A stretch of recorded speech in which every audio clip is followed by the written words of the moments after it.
suelo americano, dejando atrás a tu amigo, a tu hermano, rezando a ver si Dios puede echarte una mano, pero de frente dispuesto a atravesar el continente, a cruzar el río y burlarte de su corriente. Y no es que lo que tenías no fuera suficiente, tú solo quieres una vida diferente. Fragua tu corazón cuando cambiaste agua y se te parte el pecho al llegar a Nicaragua. A ver que hasta en el barrio más pobre de Managua, ni los más pobres que tú tienen que coger una guagua. Locura, la travesía puede ser a oscuras. Cuba. A ver, es absolutamente normal que por regla general los mandatarios, embajadores y otros dirigentes de una nación tengan un nivel de vida muy superior al de la mayoría del pueblo al que representan.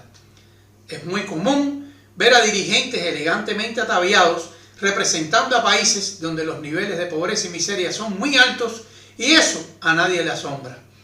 Lo que sí asombra y se admira es la excepción de esa regla, como lo fue el ejemplo del expresidente de Uruguay, José Mujica, quien durante su mandato jamás abandonó su finca y a ella retornó después de terminada.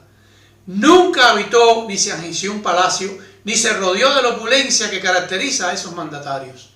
Ese es un verdadero ejemplo de dirigente humilde, y humilde de verdad. Yo particularmente considero absolutamente normal que los dirigentes de este país tengan un nivel de vida superior al resto de la población, tal y como normalmente sucede en el resto del mundo. Lo que me incomoda es que nos tomen por tontos y descaradamente se proclamen dirigentes de a pie, poseedores de una humildad que no profesan. Y como puede que haya alguien que quizás comente que estoy siendo especulativo, malintencionado o que falseo la realidad, no seré yo quien les demuestre la realidad de lo que les estoy diciendo. Será una persona muy cercana a uno de esos dirigentes que tanto se proclaman como humildes, quien nos mostrará la verdad detrás de esa falsa humildad. Para ello, cuento con fragmentos de una entrevista que una joven ofreció hace unos años atrás, cuando a nuestro pueblo aún le eran negadas ciertas prerrogativas como viajar, poseer un móvil, etc. Y por supuesto que no voy a mencionar nombre, dejaré que sea ella misma quien se identifique y nos diga de quién se trata. Veamos el primer fragmento de su testimonio. Mi papá es Juan Almeida, que no es mi papá biológico, pero es mi papá porque es la única figura paterna que yo conozco. Y él es el hijo de uno de los comandantes de la revolución. Gracias a eso yo pude viajar desde que tenía 10, 11, 12 años, no recuerdo. Y también gracias a eso él pudo hacer muchas amistades que contribuyeron a que yo tuviera un acceso determinado a ciertas culturas y a cierta información que por supuesto el resto de la población no lo tiene, no lo posee. Este es uno de los dirigentes que según los medios oficiales del gobierno es un ejemplo de humildad. Y cabe preguntarse, si Fidel Castro, que era el máximo dirigente de este país, dijo que recibía un salario de 900 pesos, ¿qué salario tendría que percibir este dirigente para que su nieta política se pudiera permitir el modo de vida del que disfrutaba? ¿De dónde salía el dinero necesario para costear los viajes al exterior de esa muchacha? ¿En qué otras actividades, además de ser dirigente humilde, tendría que involucrarse este dirigente y su familia para permitirse esas prebendas? Esos son los resultados de vivir en una sociedad hermética donde nadie puede investigar y emplazar a los dirigentes del gobierno. Quizás sea lógico suponer la posición política de esa joven. ¿Cuál es la opinión que esa privilegiada joven tiene de nuestra sociedad? Escuchemos sus opiniones. Cuba es una sociedad clasista, pero además es tan evidente desde el primer momento que usted pone los pies en el aeropuerto. Las clases sociales están absolutamente divididas y están absolutamente categorizadas. Inclusive las personas de mayor nivel social viven en una parte de la ciudad de La Habana y las personas de menor nivel socioeconómico o cultural viven en otra parte de Ciudad de La Habana. Las prebendas consisten en tener acceso a un vehículo para poder moverse, en tener acceso a internet, en tener un celular y en tener la posibilidad de viajar. Definitivamente nuestras suposiciones de que sería una joven comprometida con el proceso estaban equivocadas. Pero lo más penoso de todo eso es que mientras al pueblo se le exige sacrificio, fidelidad y entrega incondicional y absoluta, estos jóvenes privilegiados, hijos y nietos de los dirigentes de este gobierno, no sienten el menor compromiso con el sistema. Por el contrario, están muy conscientes de que no existe ya ningún vínculo entre las nuevas generaciones y el proceso revolucionario. Escuchemos sus opiniones al respecto. Mi generación no está comprometida desde ningún punto de vista con el proceso que llaman revolucionario. Ya inclusive la generación de mis padres, que puede hasta cierto punto sentimentalmente verse vinculada con ese proceso, ya están totalmente al margen porque no se sienten, porque no creen que eso fructificó, y por ende mucho menos la mía. O sea, no hay ningún vínculo histórico, por supuesto que no hay, y no hay vínculo sentimental, y no hay vínculo desde ningún punto de vista. Al contrario, inclusive en la Universidad de La Habana se suscitaron muchas discusiones al respecto, porque la mayoría de los estudiantes estaban en desacuerdo con el sistema y con los procesos que estaban teniendo lugar en Cuba, tanto económicos como sociales.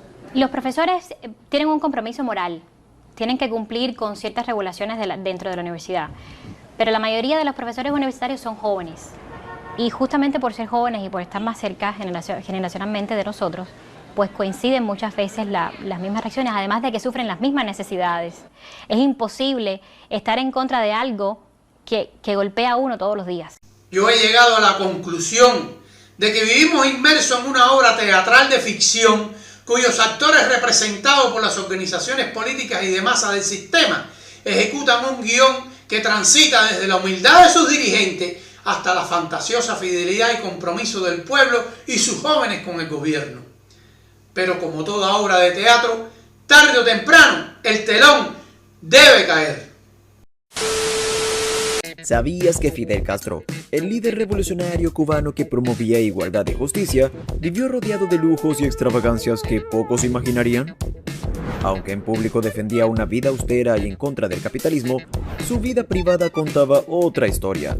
Mansiones de millones de dólares, autos clásicos que desafiaban el embargo, relojes suizos y cenas con chefs de primera clase eran parte de su día a día. Pero eso no es todo. ¿Te imaginas los viajes exclusivos y su avión presidencial diseñado especialmente para él? Fidel Castro no se conformaba con una casa modesta, como tal vez uno imaginaría de un líder que promovía la igualdad. Su hogar principal estaba en un lujoso barrio de La Habana, Siboney. Esta zona es conocida en Cuba por su exclusividad, un lugar donde no cualquiera podía vivir. ¿Te imaginas tener una mansión en un barrio así? La residencia en Siboney, con un valor estimado de $1,5 millones, estaba rodeada de hermosos jardines, tenía espaciosos salones y una piscina de gran tamaño. Nada mal, ¿verdad? Parecía que el comandante tenía gustos bastante refinados para alguien que hablaba de los sacrificios del pueblo cubano. Y no se trataba solo de una propiedad. En las afueras de La Habana también poseía una villa de descanso conocida como Villa de los Pinos, una casa rodeada de naturaleza, ideal para la privacidad que Castro tanto valoraba. Esta propiedad tenía un costo estimado de $2 millones, una suma que definitivamente no pasaba desapercibida. Pero eso no era todo, porque en la famosa playa de Varadero también contaba con varias mansiones valoradas en aproximadamente $1 millón cada una. Este sitio es una de las joyas turísticas de Cuba, y Castro parecía disfrutar de lo mejor de la vida playera en esas residencias privadas. ¿Te imaginabas que Castro tuviera tantas propiedades? Además de sus propiedades, los automóviles eran otra de sus pasiones. Fidel Castro tenía un gusto particular por los coches antiguos y clásicos, piezas que no solo representaban lujo, sino también historia y exclusividad. Uno de los autos que más destacaba en su colección era un Mercedes-Benz 600, conocido como el coche de los emperadores, cuyo valor rondaba los $200,000.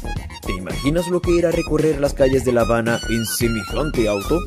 Un símbolo de estatus que distaba mucho del discurso de modestia que predicaba públicamente. Pero no se limitaba a este modelo de auto.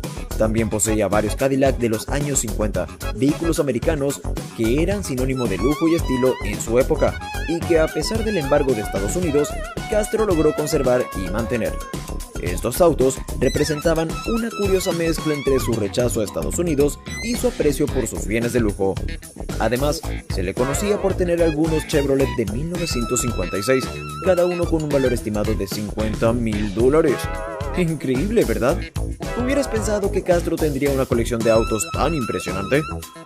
Y no solo hablamos de casas y autos, sino también de su vestimenta y accesorios. Aunque en sus apariciones públicas Castro solía llevar su icónico uniforme verde oliva, el cual se convirtió en un símbolo de su compromiso revolucionario. En ocasiones especiales optaba por trajes bien confeccionados que reflejaban un grado de sofisticación poco común para un líder comunista. Estos trajes, siempre acompañados de una camisa blanca y una corbata sencilla, creaban una imagen contrastante de Fidel. Es como si hubiera dos versiones de él, el guerrillero y el hombre que disfrutaba de la buena vida.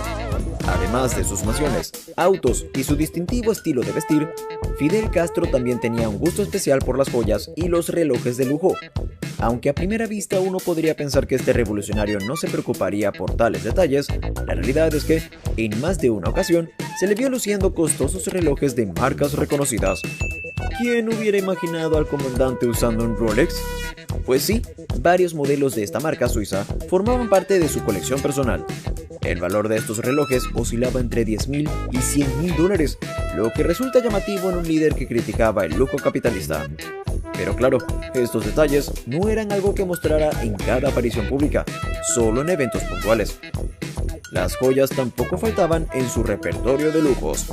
Se dice que tenía una colección significativa de piezas de oro y diamantes, valorada en más de $1 millón. Aunque no hay mucha documentación visual de estas piezas, es sabido que poseía anillos y collares que solo unos pocos podían permitirse. ¿Te sorprende esta faceta de Castro? Parece que, detrás de su imagen de líder austero, había un gusto particular por las excentricidades. Imagínate las historias que contarían esos objetos sobre su vida privada. Pero la cosa no termina ahí. A lo largo de su vida, Fidel viajó por todo el mundo, y estos viajes no siempre eran estrictamente diplomáticos. Al contrario, disfrutaba de los lujos y comodidades que estos desplazamientos le ofrecían. Por ejemplo, en sus visitas a Europa, las recepciones eran de primera clase. Los hoteles de 5 estrellas lo recibían con los brazos abiertos, asegurándose de que no le faltara nada durante su estadía. Cada uno de estos viajes tenía un costo aproximado de $1 millón. Sorprendente, ¿no? Resulta irónico pensar en un defensor de la igualdad disfrutando de las opulencias de Europa. También viajó a África en varias ocasiones con la intención de apoyar movimientos de independencia y acercarse a líderes de ese continente. Sin embargo, esos viajes también incluían estancias en cómodas residencias y hospedajes de alta categoría, con un costo estimado de $50,000 por visita. Estos desplazamientos reforzaban su influencia política, pero también le ofrecían una oportunidad para vivir la vida de un líder rodeado de comodidades. ¿Imaginabas a Fidel Castro hospedándose en hoteles lujosos? Y como cualquier líder que se aprecie, Castro también tenía su propio avión presidencial. Se trataba de un Ilyushin Il-62, adquirido en 1976, que podía llevar hasta 180 pasajeros. Este avión, equipado con interiores elegantes, asientos de cuero, una sala de reuniones y una cabina privada, eran una extensión de su vida de privilegios. Además, contaba con un equipo de cocina a bordo para preparar platos gourmet, lo que permitía a Castro disfrutar de una experiencia de viaje exclusiva y personalizada. Este avión no solo representaba el poder de su posición, sino también su gusto por las comodidades, algo que seguramente pocos cubanos habrían imaginado. En cuanto a sus excentricidades, no podemos dejar de mencionar su gusto por las cenas de lujo. Aunque Cuba atravesaba diversas dificultades económicas, Castro disfrutaba de cenas exclusivas que podían costar entre $10,000 y $20,000. En estas ocasiones especiales, contaba con chefs de renombre que preparaban los mejores platillos para él y sus invitados. ¿No es un contraste fascinante?